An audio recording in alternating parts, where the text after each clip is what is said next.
Good morning बेटा, कैसे हैं आप लोग? बड़े मज़े कर रहे होंगे, है ना? लेकिन पढ़ाई भी करनी है आपको साथ साथ में। बेटा सेकंड क्लास की हिंदी पढ़ेंगे। हिंदी के अंदर हमारे चैप्टर नंबर 6 कंप्लीट हो चुके हैं। आज हम स्टार्ट करने हैं लेसन नंबर 7 जिसका नाम है गिलहरी और कौवा। तो पढ़ें लेसन क्या है, क्या बताया गया है इसमें। और छोटी सी एक कहानी है बेटा, उस कहानी को हम पढ़ लेते हैं। कहानियाँ किस किस को अच्छी लगती है? सबको अच्छी लगती है ना। तो बेटा आज हम इस कहानी को पढ़ते हैं।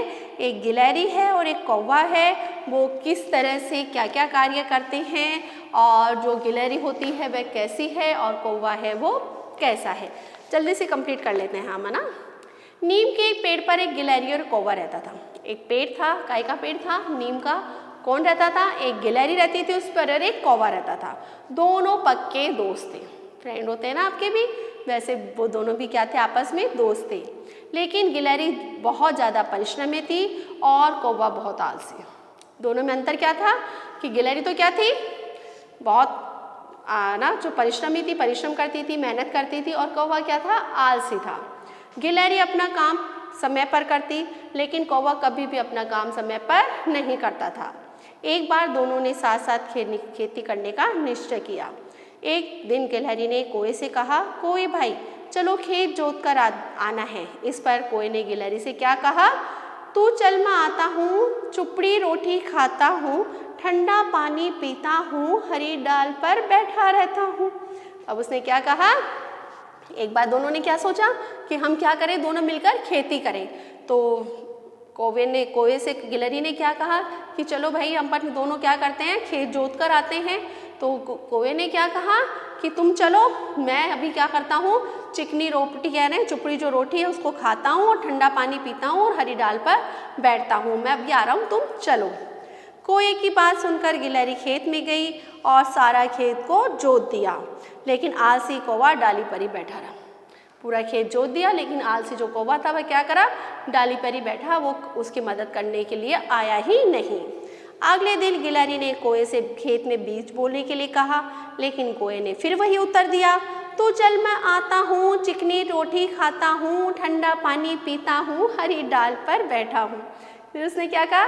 दूसरे दिन बीज बोने के लिए कहा तो उसने क्या कहा कि तू चल, मैं भी क्या करता हूँ, आता हूँ, और मैं चिकनी चुप रोटी खाता हूँ और ठंडा पानी पीता हूँ और हरी डाल पर बैठा रहता हूँ, तू चल मैं भी आ रहा हूँ। लेकिन फिर भी वो नहीं गया और गिलहरी ने अकेले क्या कर दिया? खेत में बीज बो दिए। एक बार भी गिलहरी खेत में उसकी प्रतीक्षा करती रही, किंतु कौवा नहीं आया। कुछ दिन बाद बीज में नन्हे नन्हे पौधे निकल आए और कुछ हफ्तों बाद वे बड़े भी हो गए। अब उसके बीच में उगी घास की निराई करनी थी। गिलहरी ने कौवे से फिर कहा, कौवे भाई फसल की निराई करनी है, यानी कि उसके बीच में जो घास वगैरह उग जाती है ना। निराई का मतलब होता है अनावश्यक जो आपके पेड़ पौधे उग जाते हैं, घास वगैरह उग जाती है खेतों के अंदर, तो उसको क्या करना पड़ता है? हटाना पड़ता है। तो उसके लिए बोलती है, फिर वो बोली उसने कौवे को कि चलो हम खेत में चलकर क्या करें? निराई करें। तो फिर उसने मना कर दिया कौवा भाई। तो लेकिन इस बार भी कौवे ने अपनी पुरानी बात ही दोहरा दी, वही टहलने वाली। बेचारी गिलहरी ने फसल की निराई भी कर दी। अब धीरे धीरे फसल की सिंचाई की बारी आई। कौवे ने इस कार्य में भी गिलहरी का कोई भी साथ नहीं दिया और वह मजे से पेड़ की डाली पर बैठा ही रहा। कुछ महीनों बाद फसल पक गई। गिलहरी ने कहा, कौवे भाई फसल पक गई है। अब उसने क्या कहा, यानी कि बीज भी उसने बोले, निराई भी उसने करी, फसल भी उसने करी, सारा काम किसने करा? गिलहरी ने करा। और कौवा क्या है? अपने आलस के कारण डाली पर बैठा रहा, खाना खाता रहा और मस्ती में रहा, और लास्ट में क्या हो गया? फसल पक के तैयार हो गई। तो फिर गिलहरी ने क्या कहा कौवे से कि चलो अब तो फसल तो काट लो। तो अब क्या बोलता है? चलो फसल काट लेते हैं। लेकिन कौवा तो बहुत ही क्या था? आलसी।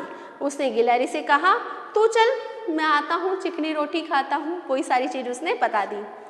गिलहरी खेत में जाकर अपने हिस्से की फसल काट लाई और कौवे से कहा, कौवे भाई खेत में जाकर अपनी फसल को काट लो, देखो बादल घिरने वाले हैं, तुम्हारे हिस्से की फसल क्या हो जाएगी? खराब हो जाएगी।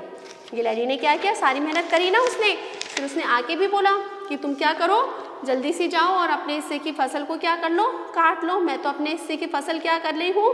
काट कर आ गई हूँ, क्योंकि अब क्या होने वाली है? बारिश होने वाली है और खेतों में अगर तुम्हारी फसल रही तो क्या हो जाएगा, तुम्हारी फसल खराब हो जाएगी। तो वही जवाब उसका कि जाऊंगा ही जाऊंगा, फसल काटने जाऊंगा, पहले हरी डाल पर चिकनी रोटी खाऊंगा। कि हाँ चला जाऊंगा, तुम टेंशन क्यों लेती हो, फसल पक गई ना, ठीक है, तुम तुम्हारे लिए आई, मैं मेरे भी फसल ले आऊँगा, लेकिन पहले मैं हरी डाल पर बैठकर रोटी तो खा लूँ। रोटी खाकर फिर वह कहने लगा, जाऊँगा ही जाऊँगा, फसल काटने जाऊँगा, लेकिन पहले ठंडा पानी तो पी लूँ और अपनी प्यास तो बुझा लूँ। अब फसल खेत में खड़ी रही, इधर कौवा बार बार यही दोहराता रहा। वे बार बार में आलसी था ना, बार बार में गिलहरी उसको बोलती भी अपने हिस्से की फसल ले आओ, लेकिन वह जाने को तैयार नहीं हुआ। अब वो फसल क्या हो गई, एक तरीके से खड़ी रही वहाँ पर। और एक दिन सुबह बहुत तेज बादल आए और घनघोर वर्षा होने लगी। क्या हो गए, बारिश हो गई बहुत तेज, चारों तरफ बादल ही बादल आ गए और बहुत तेज बारिश हुई। कोई की सारी फसल बर्बाद हो गई।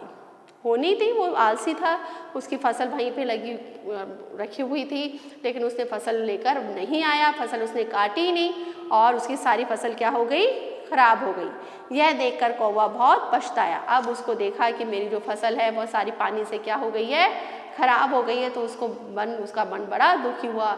वह अपने आलसी स्वभाव के कारण मन ही मन क्या हुआ, पछताया। उसने गिलहरी से क्षमा मांगा और प्रण किया कि अब वह कभी भी इस तरह का आलस नहीं करेगा। उसने तू चल मैं आता हूँ का गाना भी सदा सदा के लिए छोड़ दिया। और फिर उसने क्या किया कि उसको अपनी गलती का एहसास हो गया कि काश मैं अगर फसल काट के ले आता, मैं आलस नहीं करता, तो मेरे को साल भर अनाज की दिक्कत होती ही नहीं, लेकिन मैंने अपने आलसी स्वभाव के कारण उस कार्य को नहीं करा। लेकिन उसको अपनी गलती का एहसास होता है और वह गिलहरी से क्या कर लेता है, क्षमा मांग लेता है। और हमेशा तू चल मैं आया वाली वो जो गाना गाता था ना, वो गाना भी उसने छोड़ दिया और उसने भी परिश्रम करना चालू कर दिया। अच्छी कहानी थी ना। तो बेटा इस कहानी को आपको क्या करना है, अच्छी तरह से इसको पढ़ना है और जो इसके शब्दार्थ है वह आपको नोटबुक में कंप्लीट करने हैं। जो क्वेश्चन आंसर है वो क्वेश्चन आंसर आपको मैं नेक्स्ट वीडियो में करवाऊंगी। आज के लिए इतना ही। Good day, goodbye, take care.